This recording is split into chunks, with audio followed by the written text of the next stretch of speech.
लेकिन ये तेलंगाना पहुंच गया है और ये उसको बीएसपी की लड़ाई को कमजोर कर रहा है। मैं इस तरह से देखता हूँ कि इसमें हमें अब इनके खिलाफ खुल के मोर्चाबंदी करनी पड़ेगी। जितने भी ये विभीषण अब आए मैदान में बहन जी को कमजोर करने के लिए, इनके इनके विरुद्ध हमें पूरी तरीके से अब जंग का ऐलान करना पड़ेगा। खुले रूप से इनका विरोध करना पड़ेगा। जब एक तरफ खेमेबंदी हो गई है, जब एक तरफ एक खेमा मनुवादी बीजेपी के नेतृत्व में एक खेमा जुट गया है, दूसरा खेमा जब कांग्रेस के नेतृत्व में जुट गया है, और तीसरा जी। खेमा जब बहन मायावती जो अपने बहुजनों को बचाने के लिए तीसरे खेमे बंदी कर रही हैं, इन मनुवादियों के विरुद्ध मैदानी जंग में है, 2024 में की लड़ाई को मजबूती के साथ लड़ रही हैं, दिन रात एक करके वो लड़ रही हैं। उसी तरफ ये तीसरा चौथा खेमा बना रहा है मनुवादियों के पक्ष में, क्योंकि आपने देखा होगा कि ये चंद्रशेखर राव, ये कांग्रेस का जो दूसरा मोर्चा था जो इंडिया बना, उसमें भी ये एक भी मीटिंग में नहीं गया।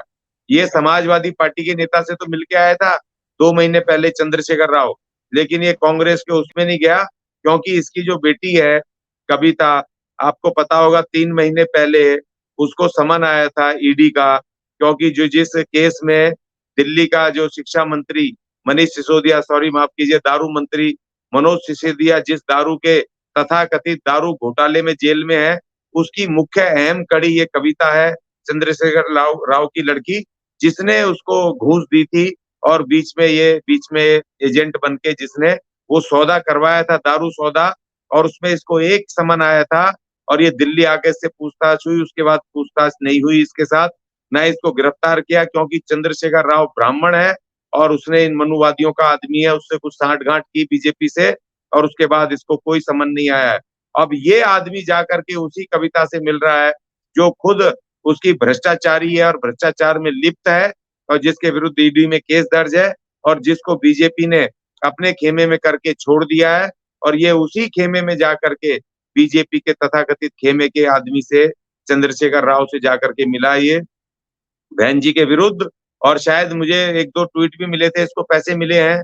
किसी एक ट्वीट में था, वहां पर मैंने देखा कल, वहां पे कोई लिख रहा था पता नहीं कितने 30 लाख कितने, वो उसको कुछ पता नहीं किसी एक ने लिखा था, और वो बाद में वो ट्वीट है, अभी मैंने उसकी फोटो खींच रखी है। खैर मैं इस पे नहीं जाऊंगा, लेकिन अब ये बात है, पैसे वगैरह तो दूसरी बात है, मगर ये सबसे बड़ा नुकसान इस देश के बहुजनों का करने जा रहा है, बहन जी का करने जा रहा है। उस लड़ाई को कमजोर करने की कोशिश कर रहा है जो संविधान को बचाने की लड़ाई है। 2024 हमारे अस्तित्व की लड़ाई है।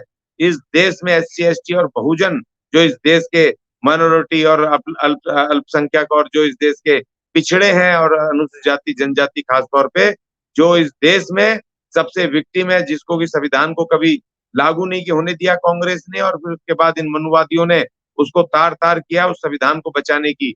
हमारे डेमोक्रेटिक राइट, हमारे कॉन्स्टिट्यूशनल अधिकारों को बचाने की जंग में अब विभीषण कूद पड़े हैं।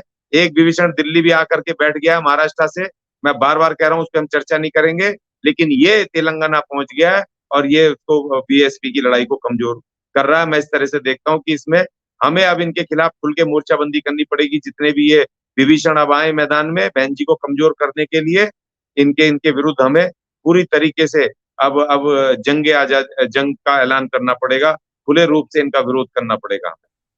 जी।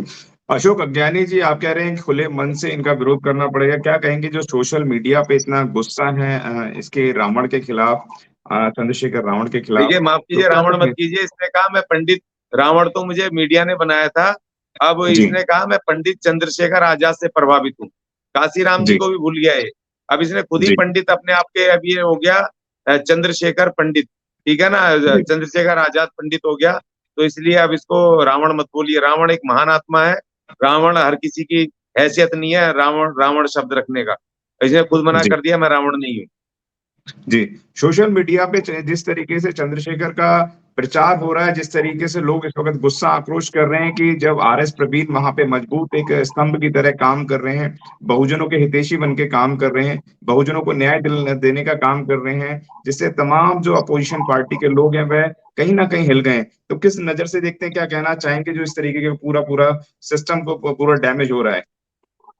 देखिए मान्यवर आरएस प्रवीण साहब ने आईएएस अधिकारी आईपीएस अधिकारी होते हुए अपनी नौकरी छोड़ी, रिजाइन किया, सिर्फ बहुजनों के लिए, इस देश के संविधान को बचाने के लिए, और बहन कुमारी मायावती के साथ कंधे से कंधा मिला करके उन्होंने जुड़ गए और उनको बहन जी ने वहां के तेलंगाना प्रदेश अध्यक्ष की जिम्मेदारी दी। और उसी दिन से वो दिन रात लगे हुए हैं 10 लाख लोगों से ज्यादा की रैली करवाना, बहन जी को बुला करके 10 लाख लोगों से ज्यादा की रैली करवाना अपने आप में बड़ी बात है तेलंगाना में। और तेलंगाना में RS परवीन साहब को बहन मायावती जी ने मुख्यमंत्री डिक्लेयर कर दिया है। और वो इस चुनाव में, तेलंगाना के चुनावों में, जो आने वाला 2 महीने बाद चुनाव है, बहुजन समाज पार्टी जीत की ओर है। और RS परवीन साहब वहां के मुख्यमंत्री बनने की तरफ बढ़ रहे हैं। इस डर से चंद्रशेखर राव ने इस विभीषण चंद्रशेखर पंडित को इसको बुला करके और वहां पर ये ताल ठोकी है कि शायद बहुजन गुमराह हो जाएंगे और ये कुछ बहुजनों का नुकसान कर दे। लेकिन जिस तरीके से लगातार सोशल मीडिया से लेकर के और सड़कों तक जिस तरह इसका विरोध हुआ है, इस विभीषण का जिस तरीके से बहुजनों ने विरोध किया है, वो एक अपने आप में बड़ी बात है कि इससे कुछ फर्क पड़ने वाला नहीं है। अब ये बेनकाब हो गया, खुल के पता चल गया है कि ये सिर्फ ये मनुवादियों का हथियार है। इसको पैदा इसलिए किया गया है क्योंकि ये उनका बहन जी का विरोध कर सके। और ये अपने आप को इसलिए तो फड़फड़ा रहा था, ये लगातार ये अपने आप को बहुजन नेता बनने के चक्कर में है। ये लगातार बहन जी को टारगेट कर रहा था। और तभी तो इसके समाजवादी पार्टी का जो एक वो आया था दल बदलू नेता, वो मोरिया, उसने इसको कहा कि ये बहुजन नेता हम डिक्लेयर करते हैं। 1200 की भीड़ में 120 करोड़ के बहुजनों का नेता वो मोरिया, जो पहले बहन जी के साथ था, फिर वो कांग्रेस में चला गया, फिर समाजवादी पार्टी में आ गया, फिर बीजेपी में चला गया, फिर समाजवादी पार्टी में आ गया। वो दल बदलू वो कह रहा है कि इसको इसको बहुजन नेता डिक्लेयर कर रहा है। तो इसलिए इन सबकी पोल खुल गई है कि सारे के सारे ये जितने भी ये हैं जो बहन जी के विरुद्ध जो साजिश कर रहे हैं, वो साजिश सामने बेनकाब हो गई है।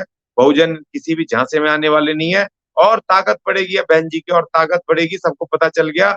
जो थोड़े गुमराह भी थे बेचारे इसके चक्कर में, इसको नौजवान नेता समझ के इसके पीछे लगे हुए थे, अब वो भी छोड़ छोड़ करके बहुजन समाज पार्टी में आ गए। कल पंजाब में भारी संख्या में लोग नौजवान बहुजन समाज पार्टी में शामिल हुए हैं। रात को बहुत भारी खबरें आ रही हैं। तो इसीलिए अब इसको छोड़ करके अब ये अकेला रह जाएगा, या कुछ चंद लोग जो चंडाल चौकड़ी जो समझ रहे थे कि इसको बहुजन नेता बना करके बहन जी के विरुद्ध काम करेंगे, वो तमाम लोग बेनकाब हो गए। अगर आपने अभी तक हमारा चैनल सब्सक्राइब नहीं किया है तो सब्सक्राइब करें और घंटी का बटन बिल्कुल भी दबाना ना भूलें ताकि सभी लेटेस्ट खबरें पहुंच सकें आप पे सबसे पहले। अगर आपने अभी तक हमारा चैनल सब्सक्राइब नहीं किया है तो सब्सक्राइब करें और घंटी का बटन बिल्कुल भी दबाना ना भूलें ताकि सभी लेटेस्ट खबरें पहुंच सकें आप पे सबसे पहले। अगर आपने अभी तक हमारा चैनल सब्सक्राइब नहीं किया है तो सब्सक्राइब करें और घंटी का बटन बिल्कुल भी दबाना ना भूलें ताकि सभी लेटेस्ट खबरें पहुंच सकें आप पे सबसे पहले।